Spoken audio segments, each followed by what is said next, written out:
Welcome to NTD Evening News. Our top story tonight, President Trump meets with the Chancellor of Germany at the White House. What the two discussed regarding the Russia-Ukraine war, Arian Pazdar reports. President Trump threatening to cancel Elon Musk's government contracts as the billionaire accuses Trump of being ungrateful. What's causing the escalating feud between two of the world's most powerful men? Iris Tao at the White House. President Trump bans travel to the U.S. from 12 countries, citing national security concerns. That's as the president blocks Harvard from admitting international students. Jack Bradley reports. Israeli forces recover the bodies of two hostages held in the Gaza Strip. Meanwhile, Israel launches strikes in Lebanon after finding underground sites for making attack drones. Jason Perry reports. A 9-0 Supreme Court rules Wisconsin has to give a Catholic charity group an exemption to the state's unemployment tax. That's one decision in our Supreme Court roundup.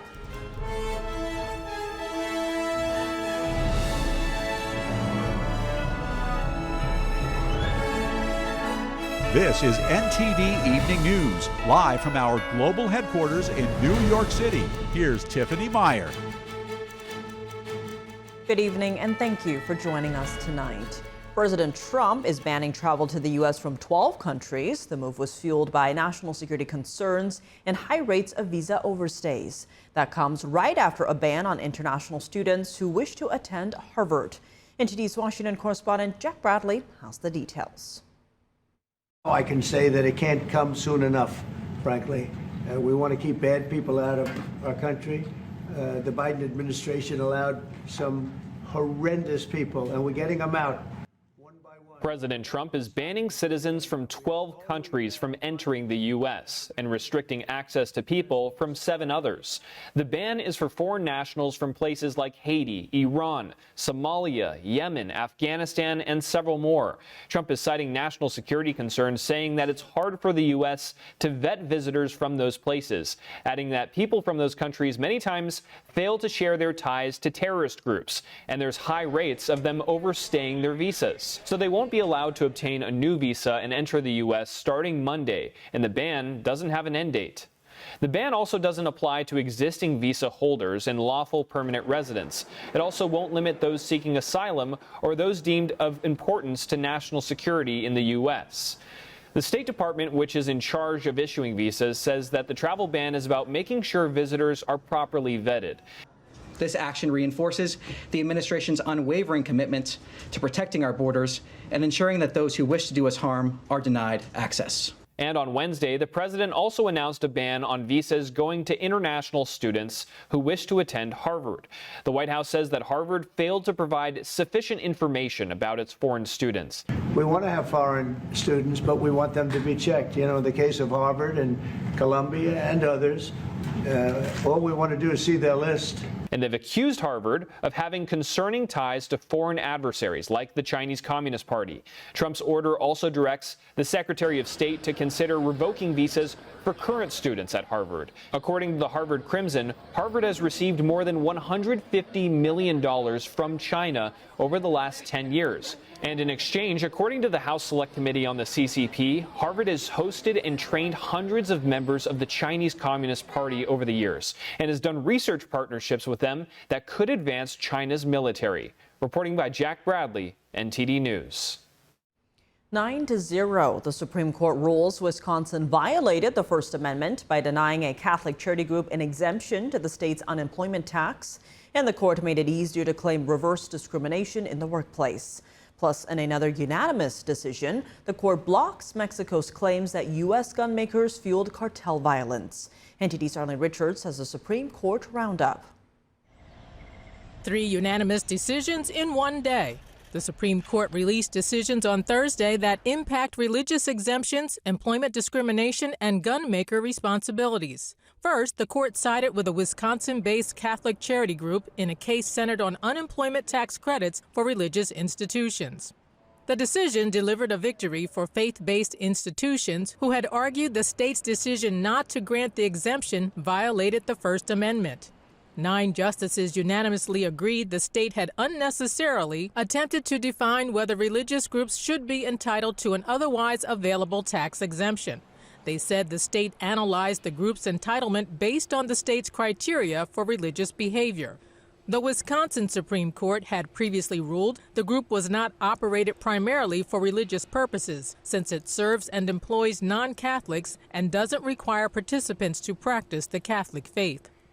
In Ohio, the court unanimously allowed a straight woman to revive her reverse discrimination case. The justices found that the Civil Rights Act does not limit members of the majority group from filing discrimination claims. Marlene Ames, who worked for the Ohio Department of Youth Services for 2 decades, sued under the landmark law. She claimed the department passed her over for a promotion and then demoted her in favor of gay colleagues. Justice Ketanji Brown Jackson, writing the opinion for the court, said Congress intended for the law to apply to every individual with no special requirements for members of the majority group. And finally, in this Supreme Court roundup, the High Court justices agreed U.S. gun manufacturers can't be blamed for gun violence in Mexico. The country claimed their case should proceed because it satisfied an exception to the liability shield provided to gun makers under federal law. Mexico said U.S. gun makers knowingly aided and abetted the unlawful sale of their firearms to straw purchasers who trafficked them across the border to drug cartels. The justices ruled that because their claims didn't accuse gun makers of directly aiding and abetting retail dealers, it was barred under the law. The Mexican government had sued 7 of the biggest gun makers in the U.S. They were seeking $10 billion in damages. Arlene Richards, NTD News. The Chancellor of Germany is in Washington today, meeting with President Trump. Among other things, the two talked about ending the Russia-Ukraine war, which is in its 3rd year already. NTD's international correspondent Ariane Pozdar has the highlights. The amount of death in that war is far greater than the news has been reporting, or than, frankly, that either side has been reporting. America is again in a very strong position to do something on this war and ending this war. German Chancellor Friedrich Merz reminding President Trump of Friday's anniversary of D-Day. The Chancellor compared the Russia-Ukraine war to the Second World War, suggesting the US has the power to end the conflict. President Trump, meanwhile, suggesting that he believes both sides want to keep on fighting for now. And I gave that analogy to Putin yesterday. I said, President, maybe you're going to have to keep fighting and suffering a lot because both sides are suffering before you pull them apart, before they're able to be pulled apart. But he added that he doesn't want the bloodshed to continue. Trump pointed to a new study that reports many more people have been dying in the war than previously thought. Trump also said that he will increase pressure on Russia at some point. This came when he was asked whether he was considering additional sanctions on Russia. When I see the moment where it's not going to stop, and I'm sure you're going to do the same thing, will be very, very, very tough. And it could be on both countries, to be honest. You know, it takes 2 to 10. And meanwhile in Brussels, America can't be everywhere all the time, nor should we be. Defense Secretary Pete Hegseth says he supports NATO members spending more on defense. Hegseth is in Brussels on Thursday for a meeting of NATO defense ministers. President Trump seeks to raise the defense spending of each country from 2% of their respective GDP to 5%, more than doubling it. Hegseth says a number of countries seem to agree. From France to Germany, to the Baltics, to the Nordic countries, to Poland, to Greece, to Hungary, to so many more, the commitment is there. NATO Chief Mark Rutte has proposed alliance members boost defense spending to 3.5% of their GDP and then commit a further 1.5% to broader security-related spending. On Thursday, various countries welcomed the idea of raising the spending to 5%, such as Sweden. I do want to convey that this is an historic moment for Europe. If we are able to reach 5% by 2030 or 2032, we're going to go up to a defense investment that was at the height of the Cold War, and it's necessary for us to strengthen our ability to defend and continue living in peace. Hegseth praises President Trump's initiative for strengthening NATO. It was an alliance that was sleepwalking to irrelevance. And President Trump, in his first term, said you need to step up and spend more. And he has in this term done the same.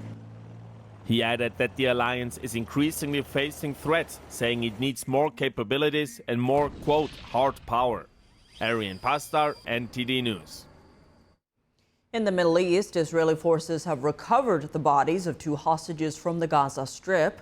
Meanwhile, Israel says they've begun launching airstrikes in Lebanon after finding underground attack drone production sites in Beirut. NTD's Jason Perry has the update.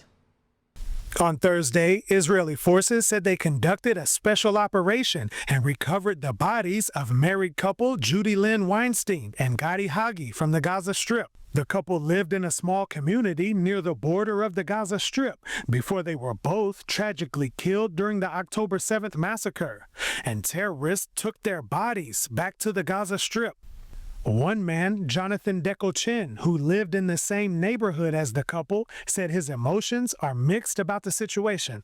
They were probably amongst the first to be murdered and their bodies taken to Gaza by Hamas and other terrorists. At the same time, I felt a degree of relief for their family, for children, grandchildren, and others, that they can finally have closure. Decochin also said that his own son was taken hostage on October 7th and was released almost 4 months ago. 56 hostages still remain in the Gaza Strip, fewer than half of whom are believed to still be alive. Meanwhile, in the Gaza Strip, 8 distribution centers reopened on Thursday, and residents were seen gathering aid from the sites. We can't. All this to get food for our children. I got this. A bit of flour, a bit of lentils, and 2 packs of pasta. They made us pass at the peak of the heat. Israel has said the new 8 distribution centers help get food to the people of the Gaza Strip, but not to Hamas. On the same day, Israel released a recorded conversation with a Gaza Strip resident, and he said that Hamas terrorists were responsible for shooting people near the 8 distribution centers. They want to foil the plan so the aid will go to them, allowing them to steal it. They live on the aid. Deals, sales, money, food, and drink. All for their own men and Hamas leaders. They want aid to come in through the UN and international organizations so they can steal it. And then a new strategy to fight Hamas. Israeli Prime Minister Benjamin Netanyahu said that Israel had, quote, activated clans in Gaza that oppose Hamas. He said this decision was based on the advice of security officials. And in another development in Lebanon, Israeli forces reported finding multiple underground attack drone production sites in Beirut. And on Thursday afternoon, Israeli forces said they began striking Hezbollah terrorist targets in Beirut. Jason Perry, NTD News. Democrats have shifted their criticism over the Republican reconciliation bill, while House Speaker Mike Johnson draws a red line for Senate Republicans. Our Washington correspondent Luis Eduardo Martinez has the details. This is an assault on the rule of law, an assault on the independence of the judiciary, and on the very checks and balances that have defined this country since its inception. Senate Democrats have shifted their attacks on the Republican reconciliation bill, now focusing on a judicial provision requiring litigants to post a bond before a judge can enforce blocking an executive action. Thus far, judges have blocked over 180 of President Trump's executive orders. When confronted with the truth, they often just lie. Or they show their true colors, like one Republican senator did by dismissing concerns that Medicaid cuts might lead to unnecessary deaths as a result of their disgusting abomination, kicking millions off of their health care. We're all going to die, she said. House Democrats continue to oppose the Medicaid work requirement for beneficiaries who are able-bodied and ages 19 through 64. This work requirement can be fulfilled with as little as 20 hours of work or volunteering each week. Things are not always what they seem. Okay, there's very fruitful conversations going on between senators in the White House and between all of us. So I'm just as optimistic as I've been from the beginning. Speaker Johnson has made it clear that the 40,000 state and local taxes deduction cap negotiated in the House is indispensable for House Republicans, who will certainly have to vote again on the reconciliation bill once it's amended by the Senate. Senate Republicans are from red states, right? They feel the same way that I do about SALT, but I'm being very deliberate in reminding them that we have again, this very delicate balance to me. Congressman Mike Lawler said that if they change that $40,000 salt cap, he would vote no on the reconciliation bill if it comes back to the House. Is that your same position? Well, I want to see what they come back with. I would previously supported $30,000 coming out of the House Ways and Means Committee that covered 98% of my district. Certainly don't want to see it go beneath the $30,000. But yes, for some members, the $40,000 is important, and you may lose the votes necessary in the House to get it across the finish line so it could actually become law. Senate Republicans will certainly amend the reconciliation bill, with some senators like Senator Rand Paul recommending that the bill be split into two, having the debt ceiling debate separately from the tax cuts and the spending cuts. Reporting from Washington, D.C., Luis Eduardo Martinez, NTD News. And what are the narratives around the reconciliation bill passed by the House and now in the Senate? We'll break down the arguments and criticisms from lawmakers from both sides of the aisle. Join us for NTD's Capitol Report with Steve Lance at 7 p.m. Eastern Time to hear analysis from Michigan Democratic Congressman Sri Thanadar and West Virginia Republican Congressman Riley Moore. Just over a few hours ago today, the alliance between President Trump and Elon Musk took a sharp and public turn for the worse. The president now threatening to revoke Musk's government contracts, and the billionaire says Trump was ungrateful for his help. NTD's White House correspondent Iris Tao has more. And President Trump's relationship with Elon Musk went downhill fast on Thursday as Trump broke days of silence and unloaded on Musk, saying he's really disappointed in Elon. It comes after Elon Musk called Trump's big, beautiful bill a disgusting abomination, adding that it's going to add to the national deficit. I'm very disappointed in Elon. I've helped Elon a lot. And Trump suggests that Musk pulled in 180 because the bill would slash credits for electric vehicles and because he just pulled a nomination for a Musk ally to lead NASA. Elon's upset because we took the EV mandate. Meanwhile, just a few weeks ago, as Musk was leaving Doge, the two lavished praise on each other. He's done a fantastic job. He didn't need this. He didn't need it. The sudden open feud turned more drastic as the two men took the fight on Thursday to their own social media platforms. As Trump suggests, he actually went up and campaigned for me. I think I would have won. Susie would say I would have won Pennsylvania easily anyway. Musk saying on X, quote, "Without me, Trump would have lost the election. Such ingratitude." Musk spent hundreds of millions of dollars backing Trump's 2024 campaign while personally rallying for him in swing states. In the first few months of the administration, Trump gave Musk massive power in slashing the federal workforce until Musk's 130-day tenure came to an end as a special government employee. But on Thursday, Trump says he asked Musk to leave as Musk was, quote, "wearing thin." In a more solid threat, Trump on Truth Social calls terminating Musk's governmental subsidies and contracts the easiest way to save money in our budget. Musk responds by announcing that SpaceX will begin decommissioning its Dragon spacecraft immediately. If Trump follows through on his threat on ending Musk's contract, it would have a massive impact for Musk's companies. Last year, Musk companies, including SpaceX, were promised $3 billion across nearly 100 different contracts with 17 federal agencies. In other news, President Trump talked to China's Xi Jinping for 90 minutes on Thursday. Trump says that the two sides resolved complexities surrounding the Geneva trade deal, in particular when it comes to China's rare earth mineral exports. And that administration previously accused China of blocking despite the trade agreement. Reporting from the White House, Iris Tao, NTD News.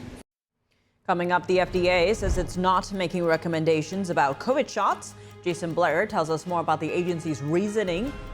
And California's bullet train project faces a major funding threat as the federal government moves to pull billions of dollars. The state has limited time to address cost and delay concerns before the Trump administration cuts funding. Christina Carano reports from the West Coast after the break.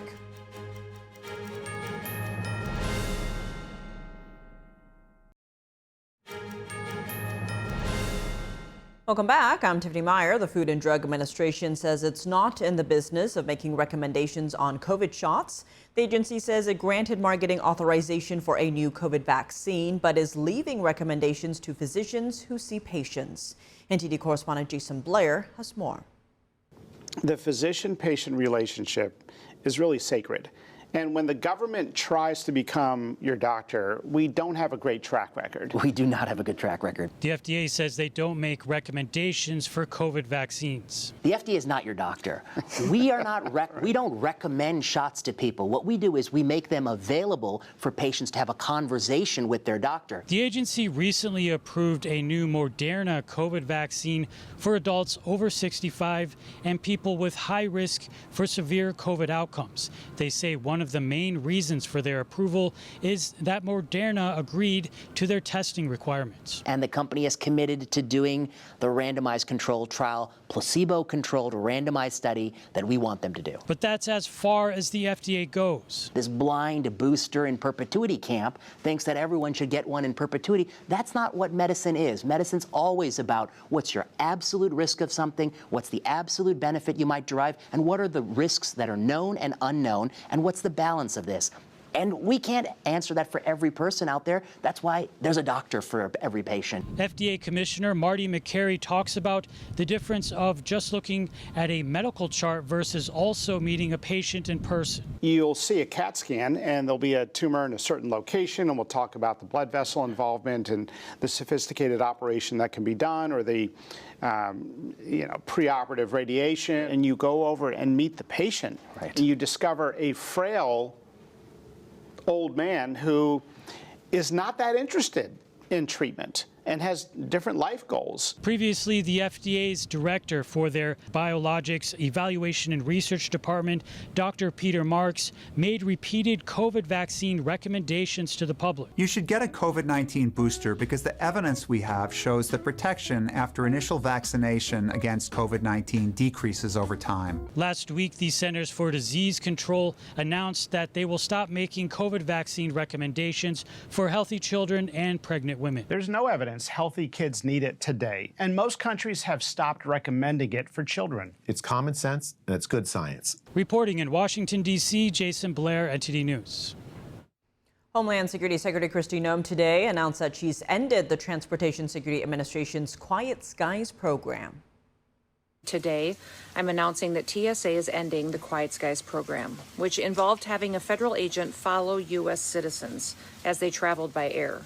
It was created by Obama in 2012 to supposedly track dangerous individuals, but instead, it was weaponized against political enemies such as Tulsi Gabbard. And since its existence, it has failed to stop a single terrorist attack, while it cost U.S. taxpayers roughly about $200 million a year. Now, the Department of Homeland Security and TSA have uncovered documents, correspondence, and timelines that highlight the inconsistency of the application of Quiet Skies. And this program, under the guise of national security, has targeted political opponents and benefited political allies of the Biden administration. In addition to conducting our own internal investigation, I'm calling for a full and thorough congressional investigation to uncover further corruption that's in this program. So TSA is going to continue performing important vetting functions to stop security threats and to ensure the safety of the American traveler. The Trump administration will return TSA to its true mission of being laser focused on the safety and the security of traveling public. This includes restoring the integrity, the privacy, and the equal application of the law for all Americans. The department states that it will continue important security vetting functions related to legitimate aviation threats. The Trump administration is moving to pull billions of dollars in federal funding from California's bullet train project, citing soaring costs, years of delays, and growing doubts. The first phase will be finished by 2033. NTD's Christina Corona tells us more. In California, a little train going from San Francisco to Los Angeles, that train is the worst cost overrun I've ever seen. The Trump administration says it plans to pull $4 billion in federal funding from California's high-speed rail project.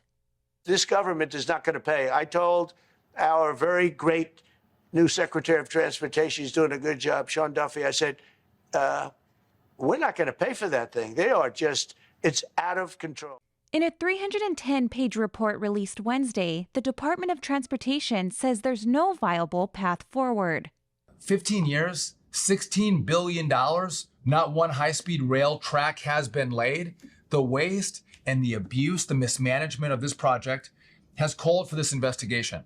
Voters approved the bullet train in 2008, a high-speed rail designed to reach 220 miles per hour and connect San Francisco to Los Angeles. The project was originally pitched as a two-phase system, eventually expanding north to Sacramento and south to San Diego. But since then, the plan has drastically scaled back from 800 miles to just 171. The original cost was $33 billion, but now it could top up to $128 billion. Construction began in 2015, but has progressed slowly through the Central Valley.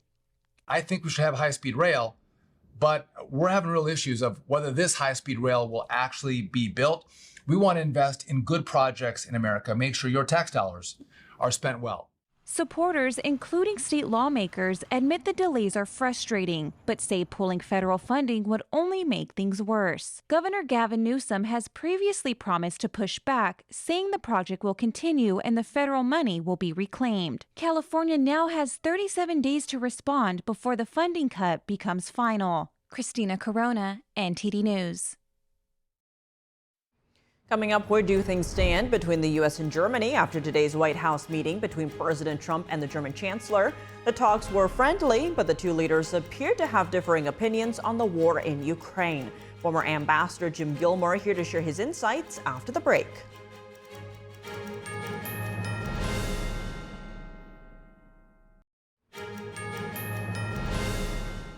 Welcome back. I'm Tiffany Meyer. President Trump and German Chancellor Friedrich Merz met at the White House today. The two leaders talked about Ukraine, trade, and troops. Joining us now to discuss that meeting and more is Jim Gilmore, former U.S. ambassador to the Organization for Security and Cooperation in Europe. He's also the former governor of Virginia. Ambassador, thank you so much for joining us. Great to see you again. Now, to begin, where do you see U.S.-German relations after this meeting, given that Merz urged the U.S. to pressure Russia while Trump hinted at letting the war continue?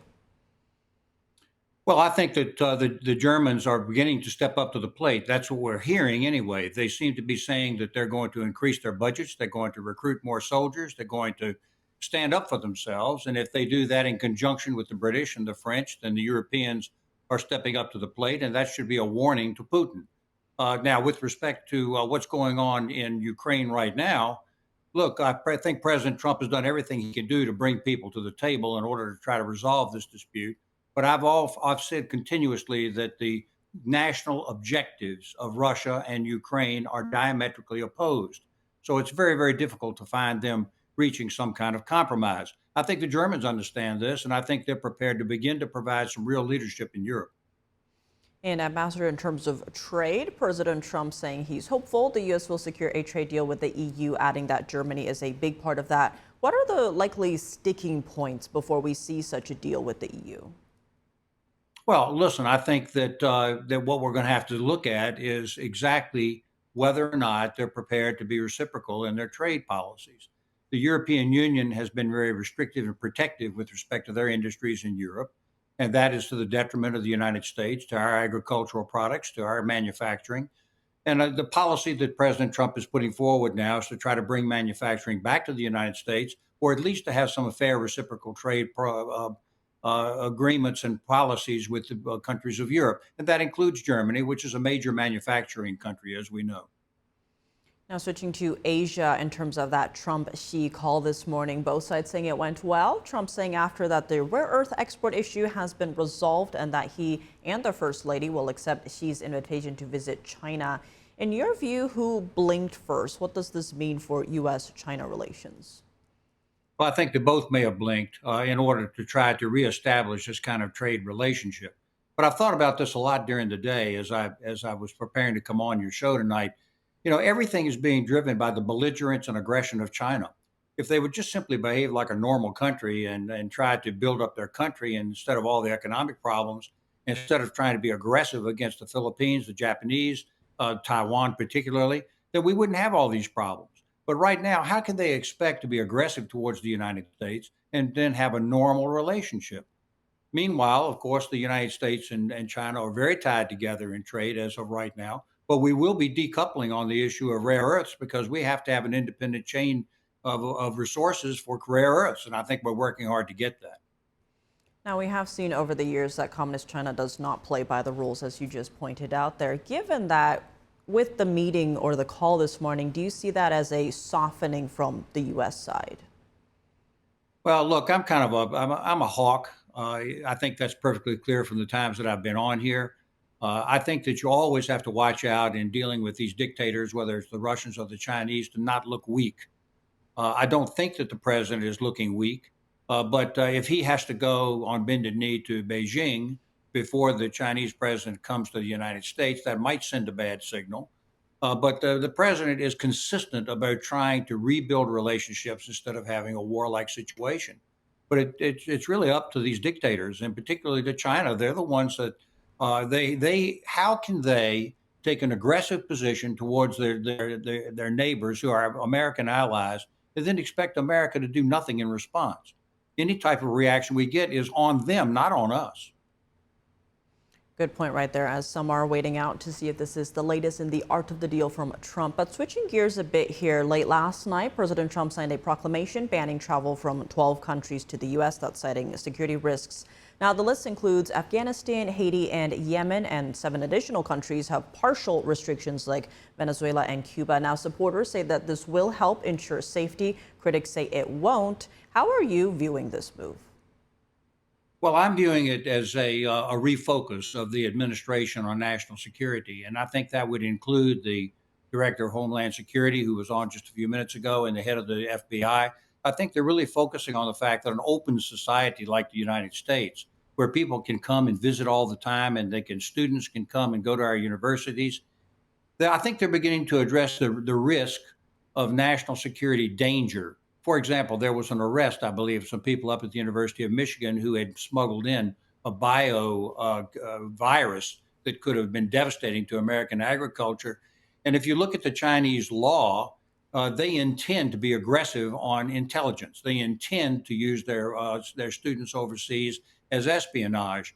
Now, I think that we have a burden of understanding exactly what's going on and not letting people be victimized by blanket procedures and laws and rules. And I think that there's an obligation on the American government to explain to the American people why we're doing what we're doing. But it seems to me pretty clear that we're very concerned about the possibility of espionage in the United States or terrorism in the United States, as we saw on 9/11, and they're taking action in order to minimize that danger. I think that's what's going on.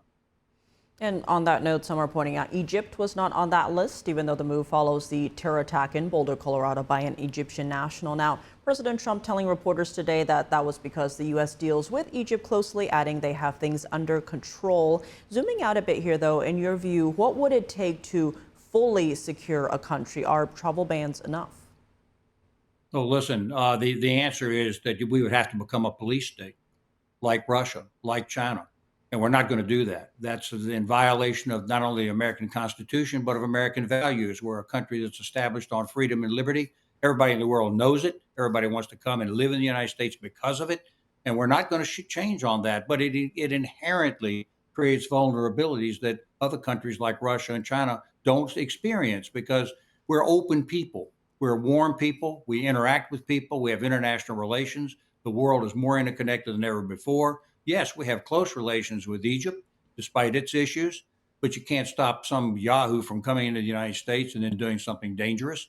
But of course, our justice system ought to be very severe about that kind of thing, and we ought to be severe in order to deter other crazies from trying to do something like that. But I think that the real concern right now is that people will come into this country from these designated countries because they are adversarial to the United States. They don't have a friendly attitude towards our country. And I think that's what they're doing.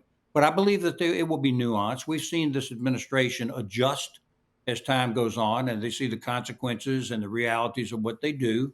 And they want to start with a tough approach in order to secure the people of the United States. And then they'll make adjustments up the road, and I wouldn't be surprised. But in any case, the main point to remember, though, is that this administration is trying to secure the safety of the people of the United States, even though we live in an open, free society. Ambassador Jim Gilmore, as always, thank you so much for joining us. Thank you for the chance to be with your viewers. Witnesses testified in the House this morning on a data sharing agreement between the U.S. and U.K. NTD's David Lamb has the key takeaways. A House hearing on Thursday focused on foreign influence on Americans' data. The House Judiciary Subcommittee on Crime and Federal Government Surveillance examined what it called a secret order from the United Kingdom, impacting Apple and its users. Unfortunately, one of our closest allies, the United Kingdom, is taking advantage of its authorities under the Cloud Act and is attacking America's data security and privacy.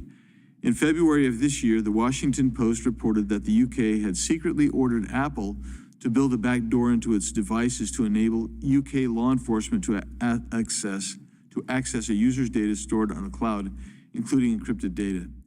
Chairman Andy Biggs said the order allows the UK to order companies to weaken safety controls. According to a UK court, Apple is fighting back against the order. Witnesses also discussed vulnerabilities from other countries, including China. I want to touch on the hackers' access to the databases of wiretap targets.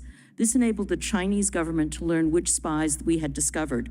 It appears to have been made easier by the technical requirements, mandates imposed by the Communications Assistance for Law Enforcement Act. Introducing such access to complex systems, and communication systems are complex systems, increases security vulnerabilities. Finally, Congress should back up the DOJ by amending the Cloud Act to prohibit Cloud Act agreements with countries whose laws or practices permit such orders, and to require Cloud Act agreements that they explicitly prohibit such orders. I think data security, especially cybersecurity, is very important, and I think that people's data should be protected. I'm especially worried what the government would do with that data. The experts recommended amendments to the Cloud Act, also known as clarifying lawful overseas use of data, to prohibit orders similar to the UK's and for the US government to be notified of such situations. David Lamb, NTD News.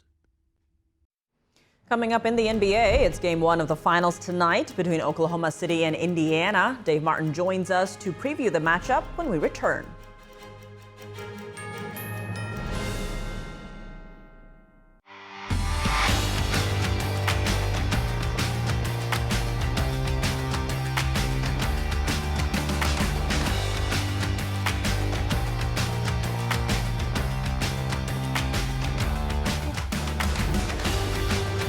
Now for your sports news, we're joined by NTD's Dave Martin. Dave, plenty going on today. But let's start in the NFL, as multiple outlets are reporting that the Pittsburgh Steelers will sign free agent quarterback Aaron Rodgers. What's your reaction to this? Yeah, I think it's a really good pairing. The Steelers under Mike Tomlin, they played very smart, turnover-free football. Last year, they had the second highest turnover differential in the league. They were a plus 16 turnover margin.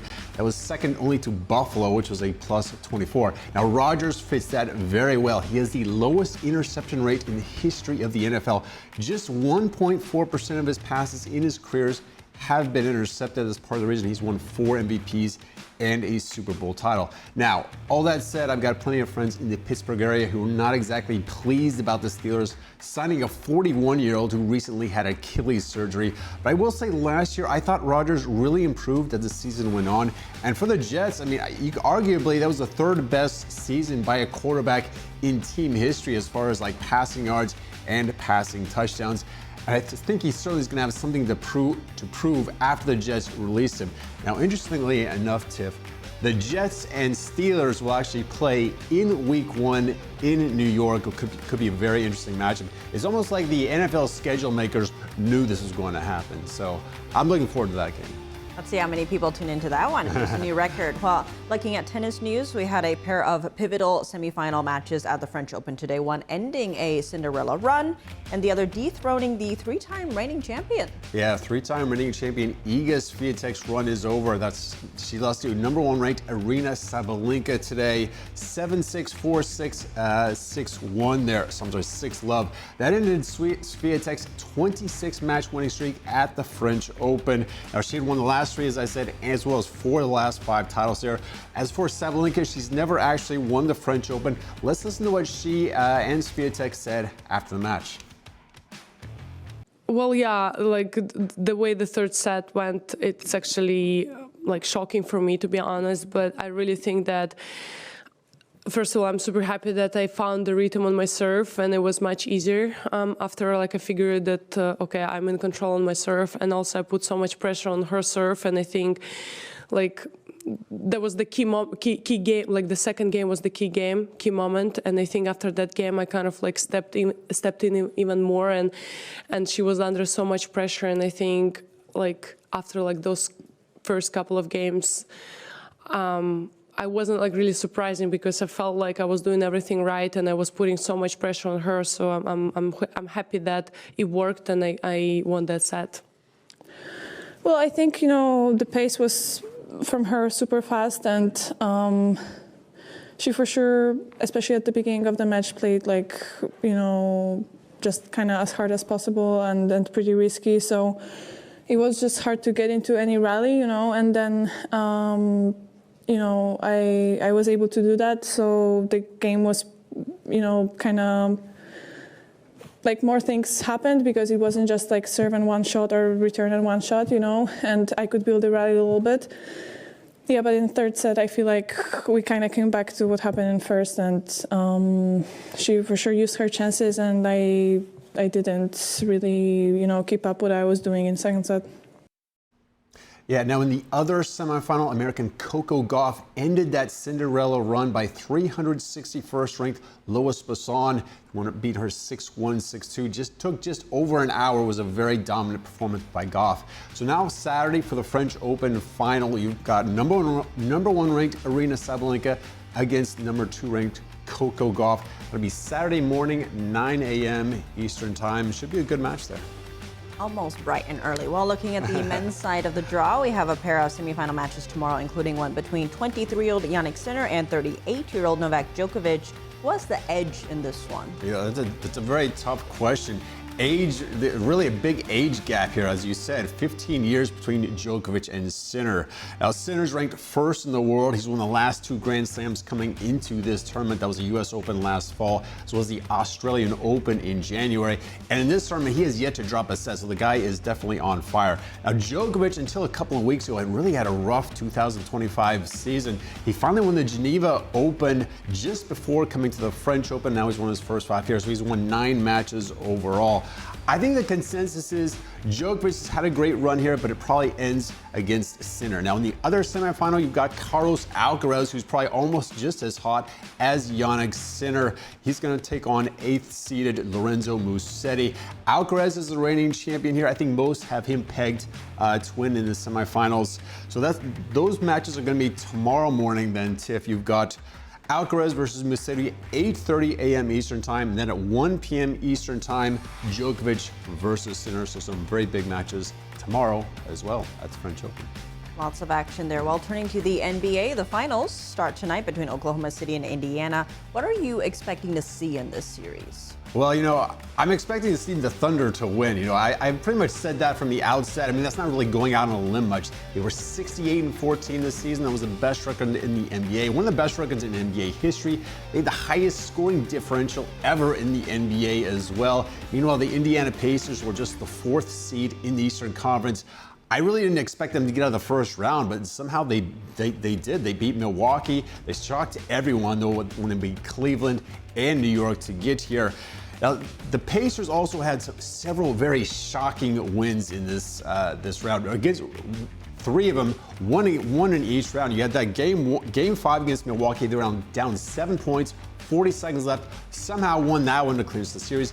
Game 2 against Cleveland on the road. They were down at 9 with 58 seconds left. 7 with 57 seconds left. Somehow won that to take a 2-0 lead. And then, of course, that game 1 against the Knicks. They were down a number of different ways, but 9 with 58 seconds left. Somehow won that game. So that's 3 miracle wins almost there. If they get one or two of those somehow against Oklahoma City, you can certainly see them taking this series. So we'll have to see if they have any more incredible comebacks like they've had so far in these playoffs against the Thunder. All right, so we're watching for those miracle wins then. You got those miracle wins. So that game's 8:30 p.m. Eastern tonight. Very soon then, you'll be busy. I'll be very busy very soon. All right, Davis Owens, thanks for joining us. Thank you, Tiff. And that's all for today's news. For round-the-clock coverage, visit us at ntd.com/live or download our NTD app. Thanks for tuning in. I'm Tiffany Meyer. Good night.